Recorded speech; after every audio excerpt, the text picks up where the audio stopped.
welcome to another edition of the Sports War. And we are back. We got the full crew in the house.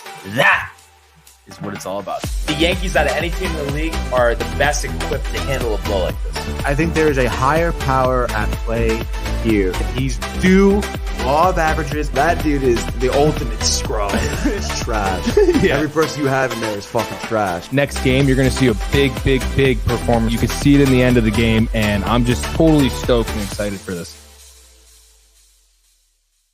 We are back. Welcome to another edition of the Sports Port. It's Barnes, it's Michael on the other side of the glass. It's Monday, and it's Renee on the couch thinking about what she's baking for us next. Maybe some, some type of pastry, dessert, Yeah. something, right? Yeah, or like one of those like pepperoni stuffed cheese bread things. Oh my God! Right? Right now, that would be amazing. We would house that here. Unequivocally. Yes, unequivocally. But yeah, finally getting some nice weather here after a This whole week? frigid weekend. Yeah. Did you see the hail on Saturday? Oh my God, out of nowhere. Was on the course. Had to get off for 20 minutes. It felt like rocks coming down from the sky. Unbelievable. Well, I'm glad you're okay. Yeah. So at least I made it out. But so much to go over from the weekend. So much. We'll get to baseball in a second. Obviously, we had our opening series. But the first thing we got to recap here is the Masters. Obviously, golf's pinnacle event. And it ends up being a Scotty Scheffler victory, his fourth victory in 6 events after not winning one. I believe it was his first 52 starts. Which is really unbelievable. I mean, this day and age, there are Tiger in his prime doesn't, come around anymore. So to win 4 and 6 is amazing. 3 shots clear of number 2, Rory McIlroy at 7 under. Scheffler finishes at 10 under. And that was with double bogeying 18. So he had that much of a lead. He was so ahead of the field, dealing with the weather, the conditions, and of course the Tiger spectacle, which was a great story on Thursday. But come the weekend, he really struggled, finishing the last 2 days shooting 78. And I believe it was, I just want to take a look exactly where he finished, but it was in the 40s, which is obviously a disappointment. But at the same time, just the fact that he was able to get through the tournament. So it was a 47th place finish. It's not bad. So just the fact that he made the cut after going 71-74 to open the tournament, but then a career worst 78-78. The greens were eating him alive. The conditions, he was struggling to get down in terms of, crouching down, reading his putts. However, like I said, most people didn't expect him to make the cut or finish the tournament. So he was able to do that. And he did commit to the Open Championship this year at St. Andrews, a place he has won before. So we definitely will see him again. And he said he's questionable for the PGA Championship coming up next month as well, which I believe is in Wisconsin, I want to say. I got to just look that up really quick. But of course, it's always good when you can get Tiger, out there for these major tournaments. So, obviously I was excited to see that, but it's just kind of funny, just in terms of, Scotty Scheffler, winning the tournament.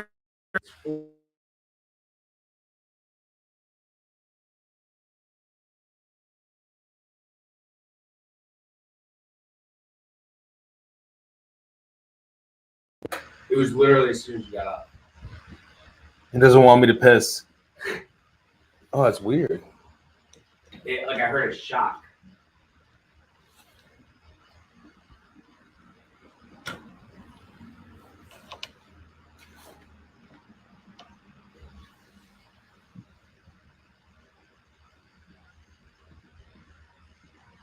Hold on, folks. Sorry about that.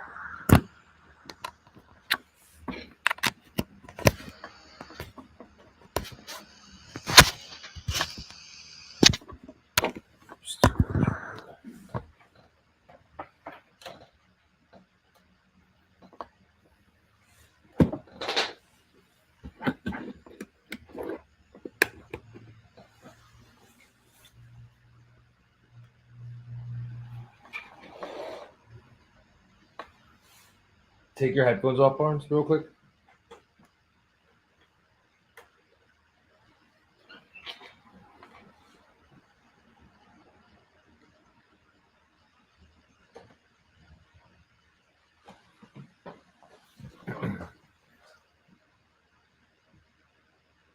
There we go. We are back. Yes, we are back. Sorry about that. But as I was saying, next month's PGA Championship is going to be at Southern Hills Country Club. So that'll be, that's in Tulsa, Oklahoma, actually. So that'll be Tiger's chance to get another major championship, which would be obviously amazing and just something that everyone always looks forward to. But I think he'll definitely be looking forward to some rest from now till then, of course. But we'll see what happens. And kind of what I was getting at in terms of Scotty Scheffler, it's just, I don't know if it's a product of, us as fans not being able to latch on, to anybody since Tiger, or the fact that we've kind of been teased in a sense, seeing Rory win 4 major championships, Brooks win 5, I believe. The dominance that Jordan Spieth had going on for a little bit, and then they just kind of fade away. Like no one has been able to do it, I would say, to win major championships consistently, even for just like 5 years, which sounds like a long time. Then if you think about how long Tiger did it for, you understand where everyone's coming from. DJ wins the Masters a couple years ago. He hasn't been able to duplicate anything since. That's just another example. And obviously Matsuyama winning the Masters last year, nothing since. You look at Jon Rahm winning the U.S. Open. There's a chance there with Colin Morikawa. He finished 5th at this tournament. He has the 2 championships, the PGA 2 years ago, and then the Open Championship last year. So there definitely are guys out there, but just in terms of buzz for a world number 1 and winning 4 out of 6 events, I just don't feel like there's enough as that's warranted. So that's just something to keep in mind, and we'll see what happens just coming up, and as we get to the PGA Championship, the U.S. Open, the Open Championship, but obviously a long ways to go between now and then.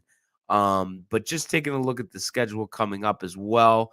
Let me just see here for a second.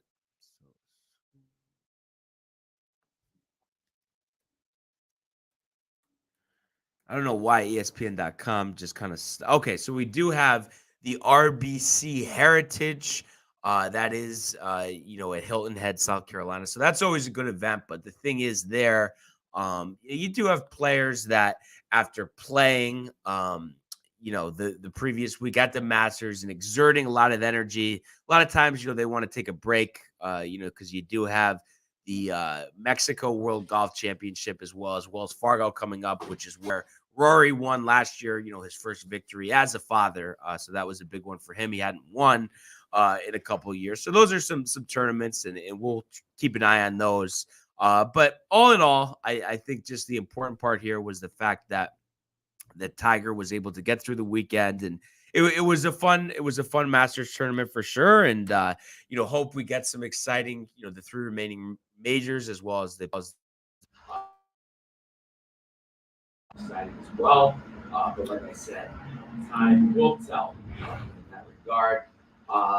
And let's just switch gears here. We haven't talked much basketball recently, but let's go to the world of the National Basketball Association.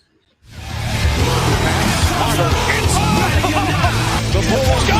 LeBron James at the buzzer!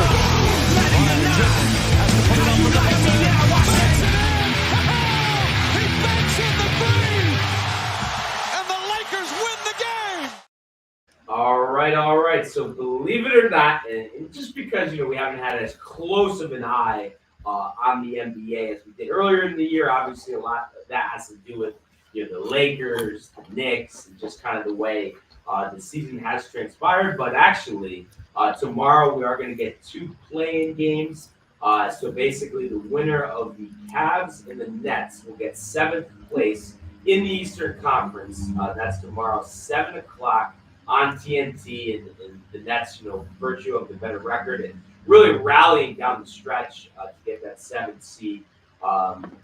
So they're going to take on the Cavs, and you look at it, the winner of that game would play the Boston Celtics in a playoff series. So I correct me if I'm wrong, Michael, but I think there could be some juice there. Kyrie against the Celtics first round matchup And Cavs. Yeah, Yeah, that's true. That's true. Yeah, Cavs Celtics as well. That's ridiculous. And just playing the Cavs in the playoffs, playing game. But that being said, I mean, how do you kind of view the prospect? Let's just say because the Cavs would still get the shot at the 8th seed if they do lose this game. But let's just say, for hypothetically speaking, that the Nets do win this game, they do take on the Celtics. How do you like their chances in that series? I honestly could see the Nets winning this easily because they're basically like an older, more experienced Jalen and Tate Celtics team. Like the Celtics just have 2 stars, Right. and a bunch of role players, and not a deep bench. So, I mean, I could see the Celtics losing the tough 6-7 game series, but I don't know. I see, dude, after last night, I'm just on Miami right now. Yeah. So Oladipo, how many points? 42, 10, and 8 or something. Wow. And you know what? So let's see. So let's just say, like I said, for hypothetically Mhm. speaking here, let's say the Cavs do get that 8th seed. So you would expect, Miami to have no trouble. I think whatsoever? 4 gentlemen sweep. Really? Okay. Think about how deep they are, Yeah. and they're a season removed, full season from last year missing the playoffs. You know what I mean? And they're healthy at the perfect time, the whole team. So Yeah. I don't know. I could see them coming out. Yeah. Them or Milwaukee. Yeah. I just still think it has to go through Milwaukee. I mean, we'll see. And let's see. So it would be, I guess, it would be the Eastern Conference Finals. I want to say that they would match up, and if they were to play in home chalk. So I guess we got time from now till then. And the Bucks first round matchup is going to be the Chicago Bulls, and just the way That's tough, but the Bulls finished this year, I'm not expecting. I know. I think another gentleman's there. Yeah. And then you look at the other series, we're gonna have Philadelphia and Toronto. Philly. Yeah. That could be a sweep, honestly. Yeah. Even though it's a 4-5, so that's what we got on the eastern side of things. And then you look out west, so you're gonna have Golden State. excuse me, Golden State 3 seed versus the Denver Nuggets. So that'll be a 3-6 matchup. Should be entertaining. Yeah. I would expect general consensus to be Warriors, obviously. Over Denver? Playoffs. Right. You think Denver's going to lose? Oh, no, I'm saying that's consensus. Oh. I was going to say I think it could be a 7-game series. Yeah. Anybody's game, and it's really just who comes out stronger. Yeah. And the Warriors, despite the 5 straight wins, at the end of the regular season, before that, I feel like really struggled. A lot of games, Curry just seemed off. And I don't think Clay has been the guy. Except last night. He had a big game last He had 42. night. But, that aside, I think, he's struggled a little bit, so it'll just be interesting to see if he can continue, his run. Yeah, but that's a good sign. It's a good sign for sure. You're going to have Dallas and Utah. And Luka just got hurt last night. Is he going to be okay? I don't know. He came off, but he didn't play. What was he injured? Knee. Oh, jeez. Well, that's obviously, but then you have, the Utah Jazz, so much drama going on in there. I mean, it definitely seems like the boys are going to be broken up in terms of Mitchell and Gobert. And I heard some stat on Mad Dog Radio over the weekend that basically this season, Mitchell averages 2 passes per game to Gobert. And you look at it 3 years ago, he averaged 7.5. So obviously, there's something there. They say, "Oh yeah, Gobert. It's not a big offensive weapon, but it's like, come on, he's bringing down, he's carrying the ball down the court half the time. The fact that he's not going to pass it down low to him more than 2 times a game, that's obviously a problem. Even the head coach had to defend it at a press conference, but didn't do a good job. So I think they're, I guess if Luke is injured, maybe they'll win that, but then get smoked against the Suns in the second round.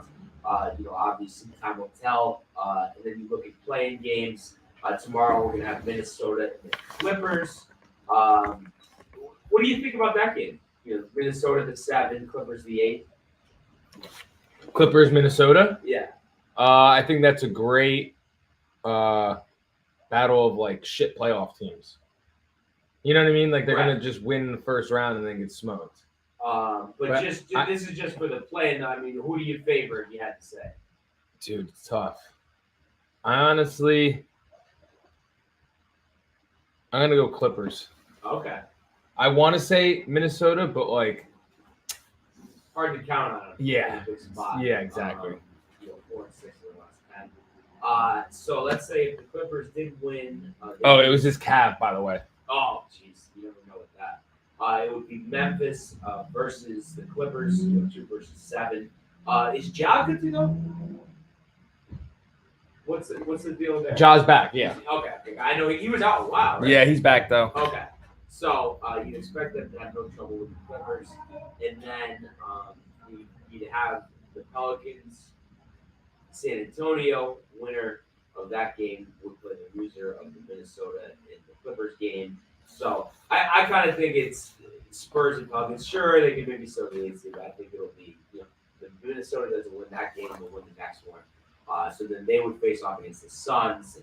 And, I mean, I think they would have a tough time. And as Matthew chimes in here today and says that I am going to win the Masters. I believe that. Which would be great, honestly. Would be great.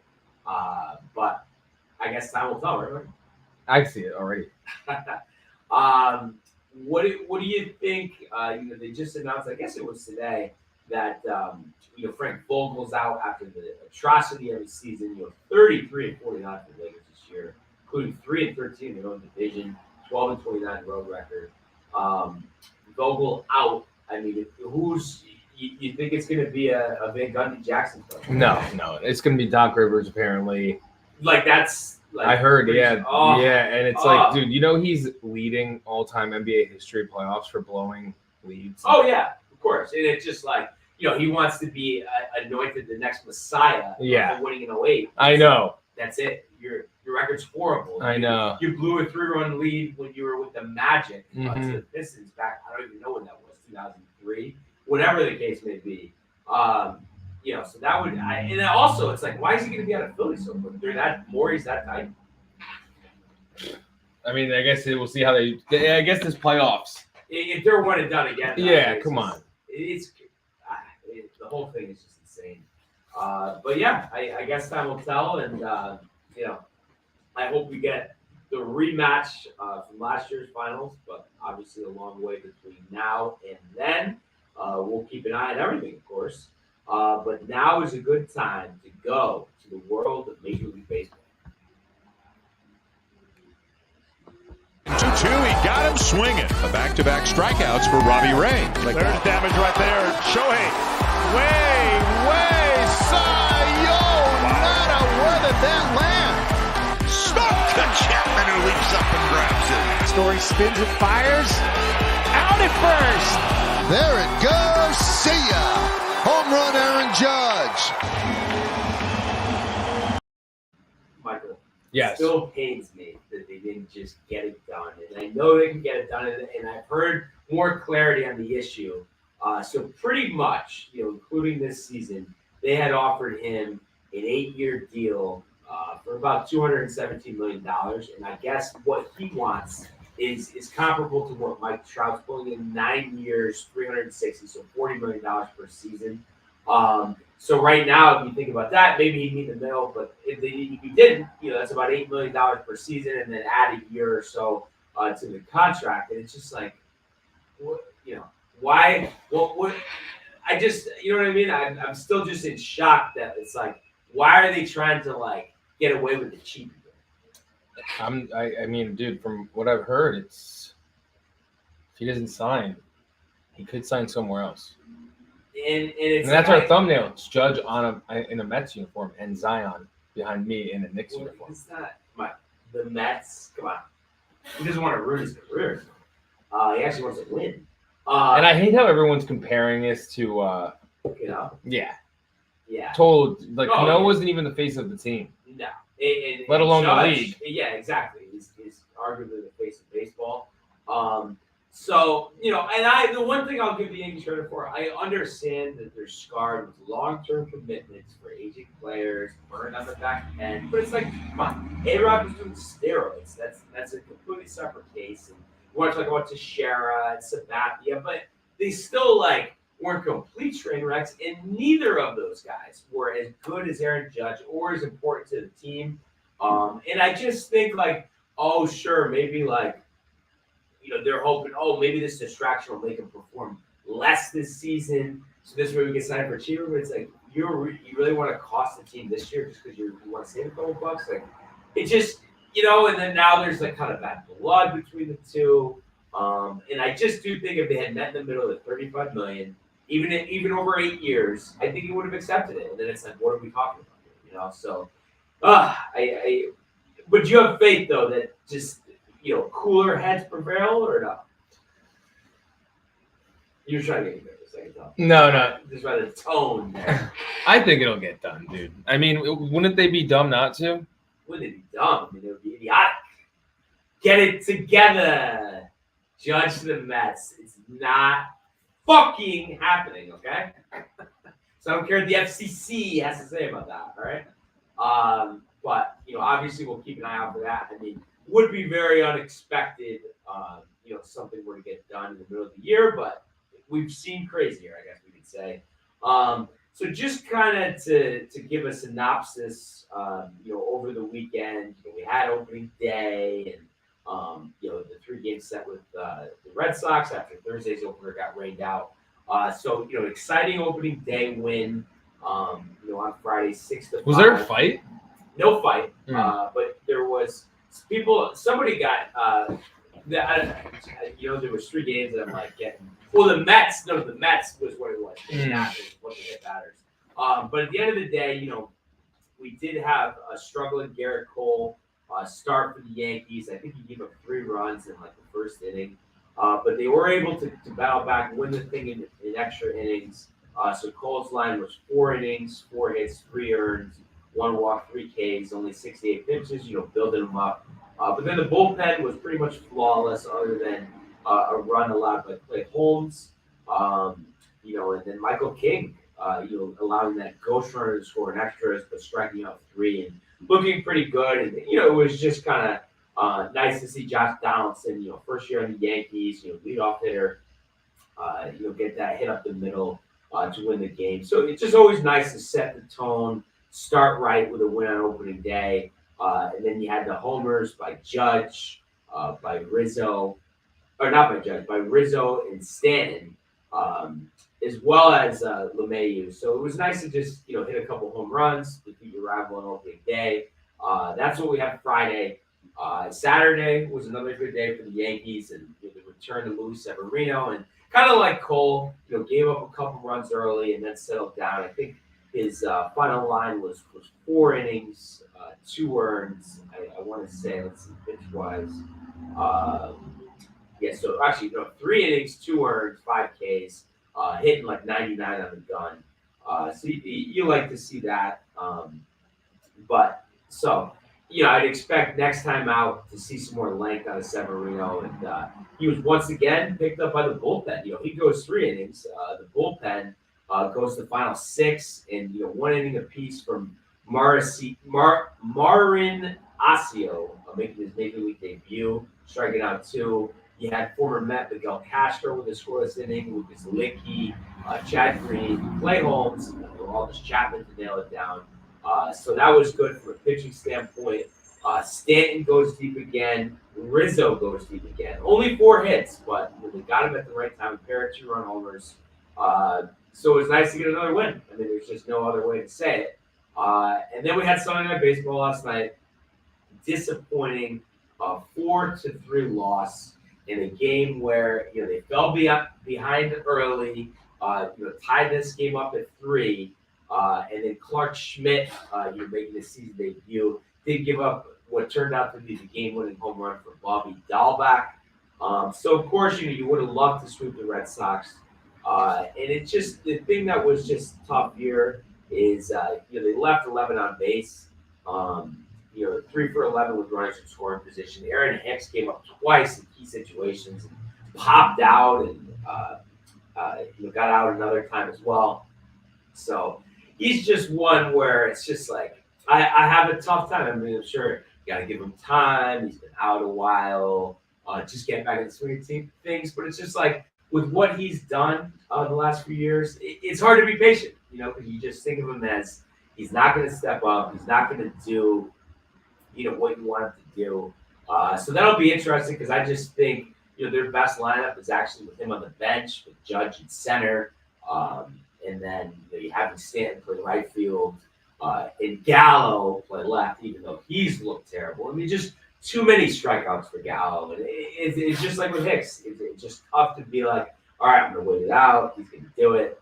And then, Kiner Falefa, not a great start.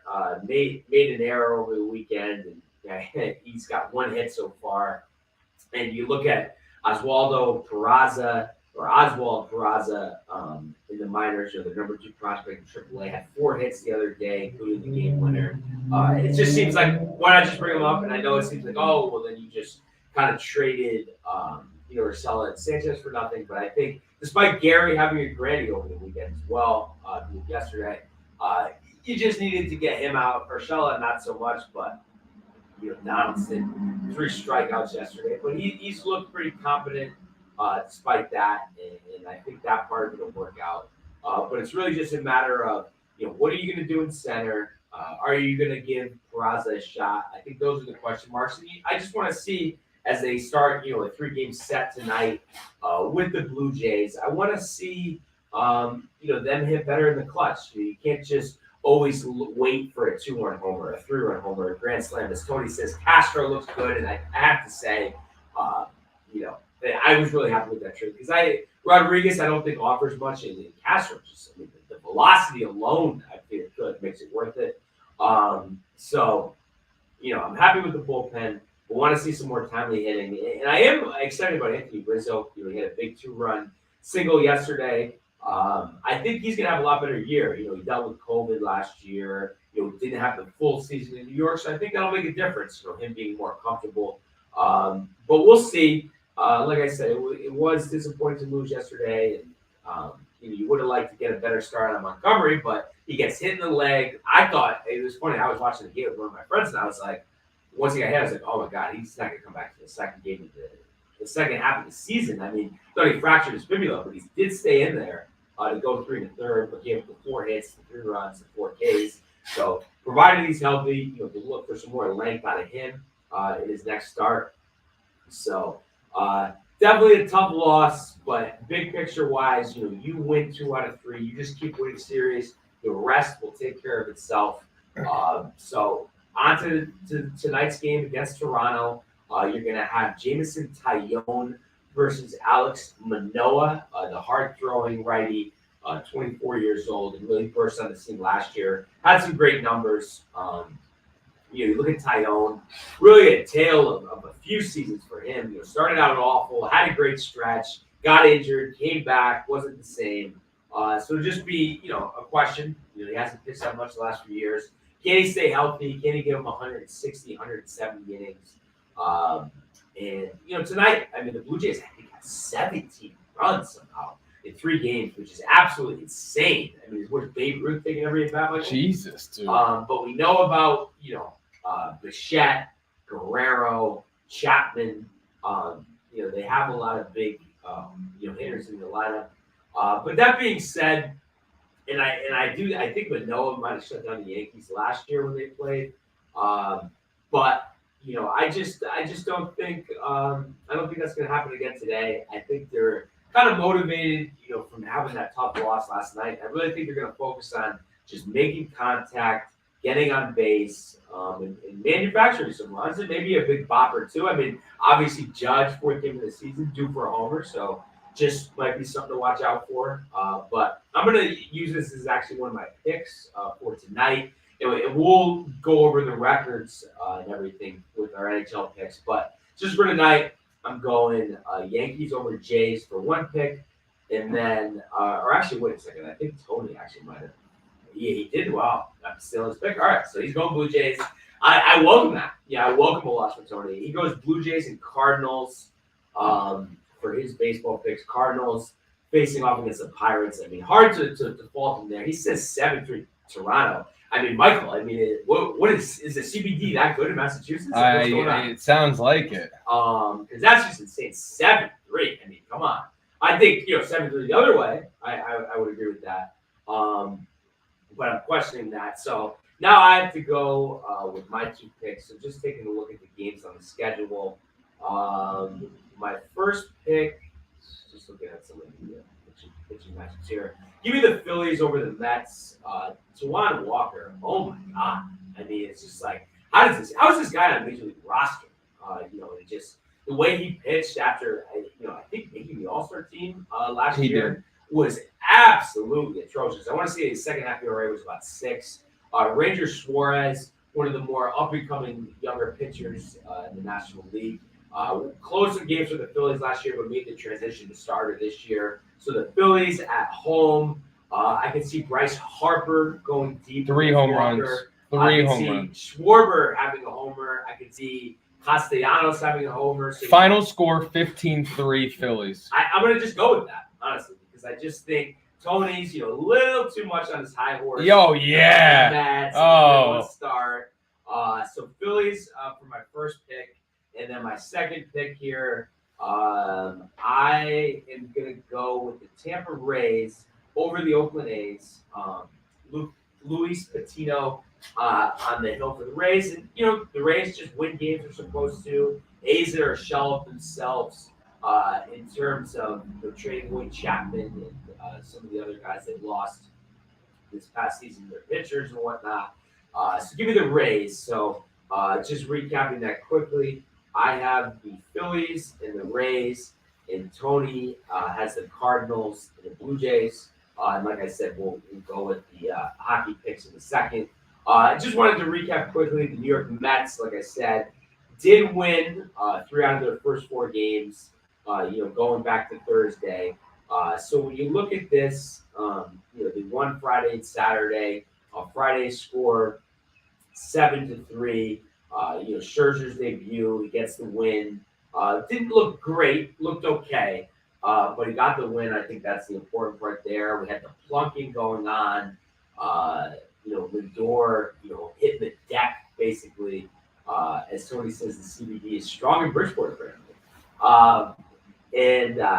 On Friday, you had a home run from Jeff McNeil.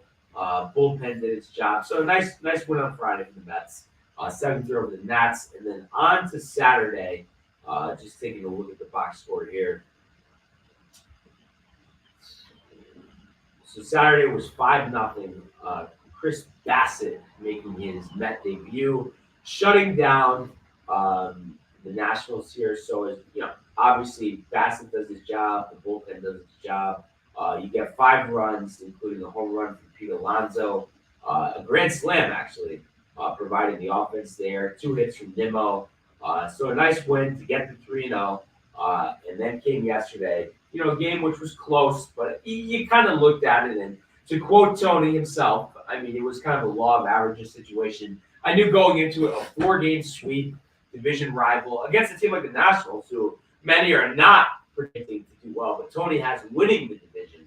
To start out with a 4-game sweep against them, I mean, I think that's a pretty tall ask, and obviously it was as the Mets fall 4-2 here. 7 hits, only the 2 runs, so I guess you could say a little lack of offense. Trevor Williams, getting the loss despite just going 1 inning, but blowing the save. Two unearned runs inherited from Tracy Shreve. But you look at this, I mean, Cookie Carrasco, 5 2/3, 1 run, 5 Ks wasn't bad, but offensively, you only score the 2 runs, 7 for 33, not great. And then you're only 1 for 8 runners in scoring position. So it's like, just like what we're dealing with the Yankees. I mean, you got to hit with runners on, and then you can't leave 8 left on base. I mean, it's that simple. So, I think the Mets, will take winning 3 out of 4, and look forward to their next series. So they're off. No. They're playing the Phillies. What am I talking about? Yeah, Phillies today. So another divisional opponent. 6:45 start time for that one. Nationally broadcast on FS1. So like I said, I mean, I think this is going to be a tough one for the Mets. I mean, the Phillies offensively, I think, completely overmatched them. And I think that's going to be the theme of the season. Can the New York Mets score enough runs to compete? I think the pitching will be pretty good, despite, DeGrom missing half, if not the whole season. So time will tell. But a lot of Mets fans, and I've heard on the radio just going nuts about Buck and setting the tone, a professional, and Luis Rojas, now the Yankees third base coach. So while I do think it's an upgraded manager, Michael could tell you, it's just like with basketball, for instance, in terms of offense, both ways. You can't score. Phil Jackson could be the head coach. It doesn't matter. You're not going to score. You're not going to win. It's the same thing with Buck managing. Buck, Tony, is not taking the at-bats. So I think that's just something to keep an eye out for. But congrats to them for winning, throughout their first 4 games. And we'll see what happens tonight. But like Michael said, 15-3 Phillies victory over the New York Mets. But now let's go to the world of the National Hockey League. Alexander Ovechkin's got a breakaway on the zone. Ovechkin scores. In they come. Edmonds, what a save by Vasilevsky. Are you kidding me? McAvoy, Frederick, did you get the license plate number on that truck? McDavid, beautiful move. You just knew that Connor McDavid was going to make a statement. What a goal. All right. So just to kind of recap, our picks from Friday. So just looking, Tony did hit with the Blue Jays and the Mets. For baseball, I had the Padres and Dodgers. So both of those teams won. So we were good there. And then Tony for NHL had Bruins, Avalanche, and Blues. Bruins won, Blues won, and Avalanche won. So that's 3-0 for hockey, also known as 5-0. So that brings Tony to 15-10. So he goes from 500 to 5 over. And then we just take a look who I had here. So I had the Panthers, the Hurricanes, and the Blues. So we only had, okay. Wow, I'm just confusing myself for a second. Anyway, Panthers, Hurricanes, and Blues. Panthers won. Hurricanes lost, but the Blues won. So that will get me to 4-1, also known as 17-8, which is a pretty good start here on our new standings. So we'll just put that in 17-8. And then just looking, in terms of Saturday and Sunday. Pull this up there. So the Rangers did win 5-1 over the Senators on Saturday. So obviously, big win. And as they come up on the stretch run here, I gotta check, but I think they're for the Hurricanes, and they're like 1 point behind them. But right now, 47-20-6, which is obviously a really good start to their season. And then, from this game, obviously it's going to stand out. Chris Kreider, his 49th goal of the season. Artie Panarin, who hasn't scored recently, had his 21st. Strome, recently back, had his 17th. And then Kopp, recently acquired, had his 17th as well. And it's Shesterkin, 21-22 in net. Always going to love that for sure.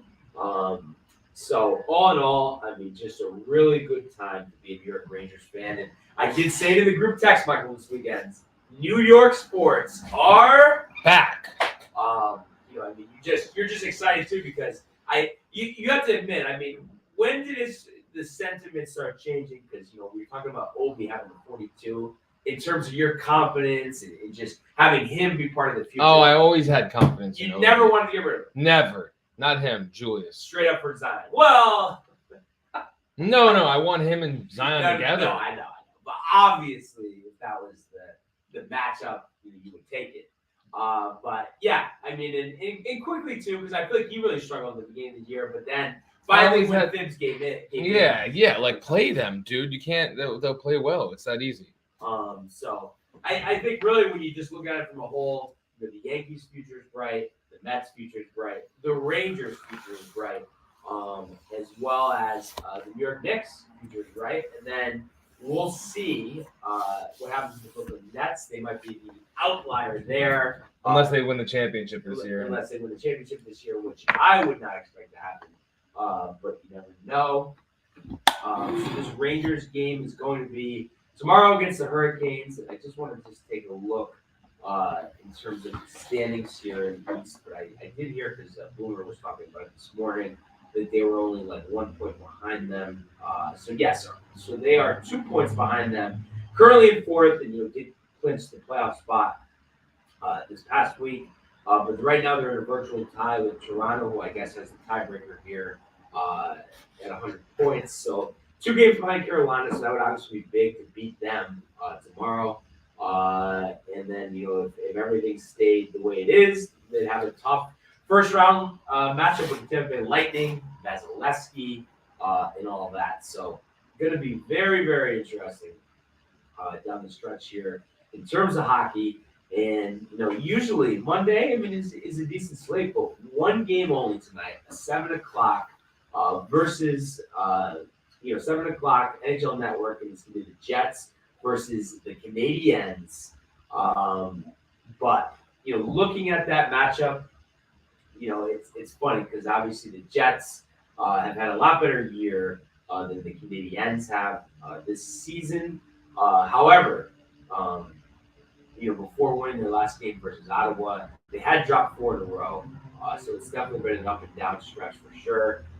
In this one, too, Tony actually does like the Jets, obviously. One of his teams he likes along with the Bruins to pick as his secondary teams for the Rangers. But you know what? Just to kind of shake things up, go heads up against Tony. I'm going to go Canadiens. I think law of averages, they're due to have a big game. Give me the Canadiens, 6-5, overtime, Suzuki for the win. We got 1 hockey game tonight. Might as well be excited. So I will take the Canadiens, and just to kind of document these picks here, Tony, so we're going to go Blue Jays, we're going to go Cards, we're going to go Jets, and I'm going to go Phillies, Rays, Canadiens. So a little bit of a light slate, 3 picks each tonight, but I like my 2-game lead right now. Hopefully I can build on it and get some Yankees tickets. So I know Tony's expecting to go to Citi Field, but as Michael knows, we're not letting it happen. Destiny, we're due to go to the stadium. Am I wrong? You are right. So really looking forward to that. As we really get into spring here, you can just feel it in the air today. It was freezing this morning, freezing over the weekend, the hail. But now the warm weather's coming. People want to be outside. It's going to be sooner than later. It's going to be a great time to go to a ball game. So I just can't wait for that. And then, this first month of baseball is always exciting. Just getting back into it. Of course, the NBA playoffs, the NHL playoffs, the NFL draft coming at the end of the month. And it's crazy just on that quickly. I don't know about you and, just listening to 98.7 and whatnot. I feel like there's just a lot of bouncing around in sentiment, Michael, in terms of the Jets' direction with those 2 picks. They've gone back and forth. Oh, definitely a receiver at 4. Then they're talking the safety from Notre Dame, Kyle Hamilton at 4, which they talked about earlier. Then rescinded it. Then they were talking about Sauce Gardner, the corner. I just feel like they're all over the place. And I know, of course, you just think pass rusher. You think secondary. You think wide receiver. But if you absolutely had to say, at number 4, what position do you feel like would be most valuable for them to go there? Probably somewhere in the line. Yeah, on the defensive line? Yeah. That Thibodeau guy, he was at once the consensus number 1 pick. He's bounced back and forth, between going as low as 7, and now he's seeing the 2 of the lines. But if he's there, I think that would be a home run. And just like we said, the pass rusher, such a need. So I would say quality pass rusher should be the priority. But if not, I think you could argue corner and receiver equally as important. But I almost would just lean wide receiver just because it's we've talked about this, the need to just go over the top, offensively, something they haven't done in a very, very long time. You could argue since the Laveranues Coles, Wayne Corbett days, way back when. So I would like to see that. Either way, I'm going to be excited. And, I would say best case scenario, defensive line at 4, and then at 10, wide receiver or corner. There are some rumors about possibly acquiring A.J. Brown, DK Metcalf.